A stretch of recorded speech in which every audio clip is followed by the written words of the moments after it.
Now, I've been in practice for a very long time, 3 decades. And out of all the patients that came in fatigued, I was the absolute worst. I was exhausted. So, what I'm going to tell you is based on experience from someone who has had severe fatigue problems for a very long time.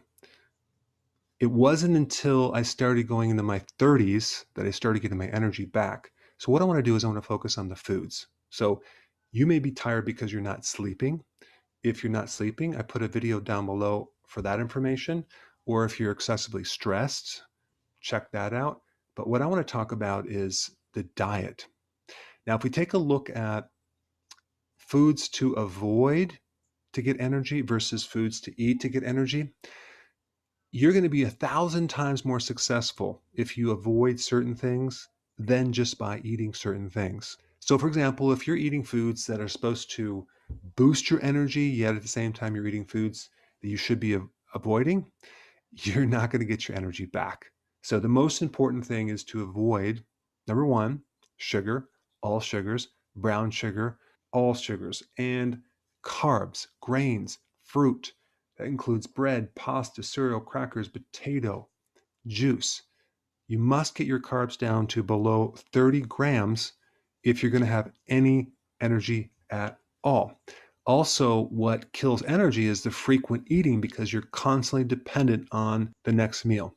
But these carbs will tend to boost your energy for about a minute, and then your energy will come crashing down. So, as far as what to eat, let's talk about protein. So, you can actually get very tired if you eat too much protein. You need a moderate amount of protein, somewhere between 3 to 6 ounces per meal, maybe 7, maybe 8 ounces, but not more than that because it's going to stimulate insulin. Okay. You want to make sure your meat is more fatty. So if you're going to do fish, salmon, that would be important.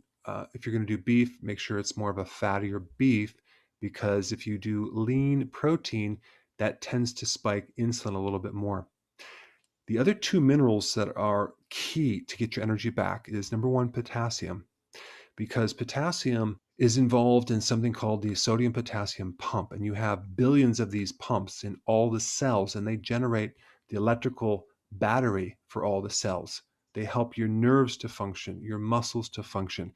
And the requirement for potassium is very high. We need like 4,700 milligrams. So I'm going to recommend you get your potassium from salad or vegetables. Magnesium is also in salad and vegetables, so you can kill two birds with one stone. But magnesium is involved in making energy. It's in the mitochondria. In order to make ATP, which is the energy currency of the body, you need magnesium. So those are the two most important minerals to get your energy back. B vitamins are also crucial, and you don't necessarily have to take B vitamins if you're not consuming refined grains, because refined grains deplete you of B vitamins. But I do recommend nutritional yeast on a regular basis to get your B vitamins to give you energy. You need the B vitamins in many different metabolic pathways in the energy factory called the mitochondria. As far as the fats go, I think MCT oil will be very, very beneficial, not just for brain energy, but if you're going to exercise to give yourself more endurance. MCT oil turns into ketones pretty fast. The best fats are not vegetable fats, animal fats, okay, for energy. Eggs are one of the most balanced foods. They have pretty much every vitamin out there, and they're a healthy balance of fat and protein. And of course, you can add some fatty nuts in there too, like pecans. That would be very beneficial. I promise you, if you just get these basic things in there, you are going to get your energy back. If you try to search on the internet on ways to get energy, it is so filled with the wrong information, the wrong foods. I would ignore that. Just do this and you will see it will work. Hey, before you go, real quick, I have a course entitled How to Bulletproof Your Immune System. It's a free course. I want you to take it. And here's why. Here's you. Here is your environment.